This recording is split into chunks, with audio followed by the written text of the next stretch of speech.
তোর সাহস কি করে হয়? ছোট লোকের বাচ্চা, আমাকে স্পর্শ করিস? আমি লাথির কারণে কিছুটা পিছনে চলে যাই।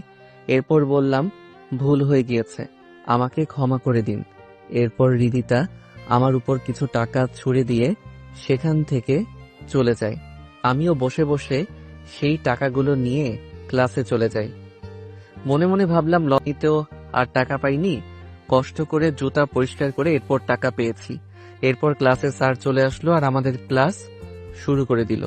মন দিয়ে ক্লাস করতে লাগলাম আর একটু পর পরই রিদিতার দিকে আর চোখে তাকাচ্ছি।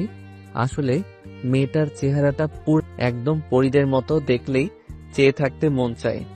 এ যেন আকাশ থেকে কোনো পরী ভুল করে এই পৃথিবীতে চলে এসেছে। এগুলো ভাবছি আর রিদিতার দিকে তাকিয়ে আছি। একটু পর স্যার আমাকে জিজ্ঞেস করলো আমি কি করছি। আমি বললাম, কই কিছু না তো। তাই স্যার আমাকে বলল, এতক্ষণ উনি যা পড়িয়েছেন সেগুলো থেকে একটা প্রশ্ন করবে, তার উত্তর যেন আমি ঠিকভাবে দেই। এরপর স্যার আমাকে অনেক কঠিন একটা প্রশ্ন করলো। সবাই তো অবাক, কারণ এমন প্রশ্নের উত্তর দেওয়া ইম্পসিবল। রিদিতার দিকে তাকিয়ে দেখি সে আর তার বন্ধুরা আমার দিকে চেয়ে হাসছে মিটিমিটি। আজকে একদম উচিত শিক্ষা পাবে, কারণ এই প্রশ্নের উত্তর আজ পর্যন্ত কেউ দিতে পারে নাই। আমি স্যারের কথা শেষ হওয়ার পর প্রশ্নের উত্তরটা দিতে শুরু করলাম। এটা দেখে সবাই তো রীতিমতো ভ্যাবাচ্যাকা খেয়ে গিয়েছে। স্যার আমাকে বাহ, তুমি তো অনেক ভালো ছাত্র। আশা করি তুমি কলেজের নাম উজ্জ্বল করবে আর অনেক বড় হতে পারবে। ক্লাস শেষ করে স্যার যখন চলে গেল, এরপর সবাই আমার দিকে হা হয়ে তাকিয়ে আছে, কারণ আমার মতো খ্যাত ছেলে কিভাবে এত কঠিন প্রশ্নের উত্তর দিয়ে দিলাম। কিছুক্ষণ পর দুইজন ছেলে আমার সামনে এসে আমার সাথে কথা বলতে চলে আসলো। হ্যাঁ, আমি অনিক। আর আমি রাকিব। আমি জাহিদ। আচ্ছা, আমরা কি বন্ধু হতে পারি? ঠিক আছে, আমার তাতে কোনো সমস্যা নেই, যদি আপনাদের সমস্যা না থাকে। ওই, তুই আমাদের আপনি করে বলছিস কেন? তুই করে বল, তা না হলে কিন্তু তোর সঙ্গে কোনো কথা নেই। আচ্ছা ঠিক আছে, তুই করে বলবো। আরো কিছু কথা বলে তাদের সাথে ক্লাস করে রুম থেকে চলে ক্যান্টিনে চলে গেলাম। সেখানে গিয়ে দেখি রিদিতা আর তার বন্ধুরা আগে থেকে চলে এসেছে। আমাকে দেখেই ওয়া বল, এদিকে আয়। আমাকে বলছেন, তোকে ছাড়া আর কাকে বলবো? কিন্তু আমার নাম তো আবুল না, আমার নাম জাহিদ। চুপ, ছোট লোক। তুই এখানে কি করিস? তুই এখানে আসলে এই পরিবেশটা নষ্ট হয়ে যাবে। যা এখান থেকে, চলে যা। তুমি আমার বন্ধুর সাথে এভাবে কথা বলছো কেন? বাহ, আবুলের আবার বন্ধুও হয় নাকি? বন্ধু কি শুধু বড় লোকদেরই থাকে নাকি? এই আবুলের জন্য তোরা আমার সাথে বড় বড় কথা বলছিস? তোদের আমি 12টা বাজিয়ে দিব। দয়া করে ওদের কিছু বলবেন না, আমার জন্য তারা আপনার সাথে এইভাবে কথা বলেছে, তাই আমাকে যা ঠিকই তো, তোর জন্য আজকে আমাকে এভাবে কথাগুলো বলছে। আজকে তোর খবর আছে। কথাটা বলতেই রিদিতা আবার আমার গালে একটা চড় মেরে দেয়। আমিও গালে হাত দিয়ে দাঁড়িয়ে আছি। অনিক আর রাকিব বলল, তুই চুপচাপ এভাবে মার খেয়ে যাবি? কি করব বলো, তাছাড়া আমার যে আর কিছু করারই নেই।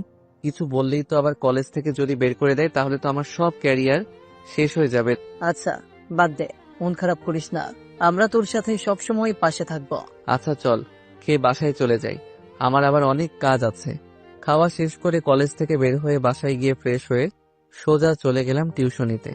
এরপর আবার বাসায় এসে পড়তে শুরু করলাম।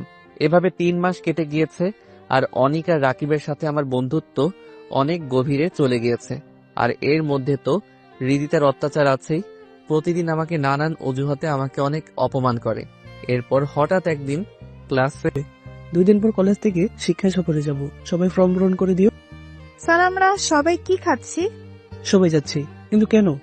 না, বলছিলাম যে ওই লোকটাকে না নিয়ে গেলে হয় না? সে গেলে তো আমাদের পিকনিকটাই মাটি হয়ে যাবে। তুমি কার কথা বলছো?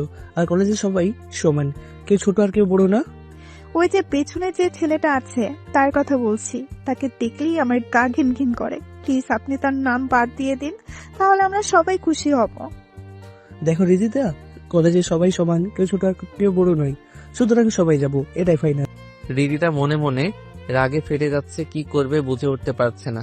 ক্লাস শেষ, তাই রিদিতা সোজা জাহিদের কাছে চলে গেল আর বলল, তুই ভুলেও আমাদের সাথে যাবি না, আর যদি যাস তাহলে তোর এমন অবস্থা করব যেন 1 মাস হাসপাতালে থাকতে হয়। আচ্ছা ঠিক আছে, আমি যাব না। আর আমার কাছে পিকনিকে যাওয়ার মতো টাকাও নাই, তাই আপনি টেনশন করবেন না। ঠিক আছে, কথাটা যেন মনে থাকে। পর আনিক আর রাকিব আমার কাছে একটা ফর্ম নিয়ে এসে বলে, বন্ধু, এটা পূরণ কর তাড়াতাড়ি। কি এটা? পিকনিকে যাওয়ার ফর্ম। না রে বন্ধু, তোরা যা, আমি যাব না, আমার কাজ আছে অনেক। তুই না গেলে আমরা কেউই যাব না। তোরা বুঝবার চেষ্টা কর, আমি গেলে অনেক সমস্যা হবে। দেখলি তো রিদিতা আমাকে সবার সামনে কিভাবে অপমান করেছে। আরে বাদ দে তো ওই মেয়ের কথা।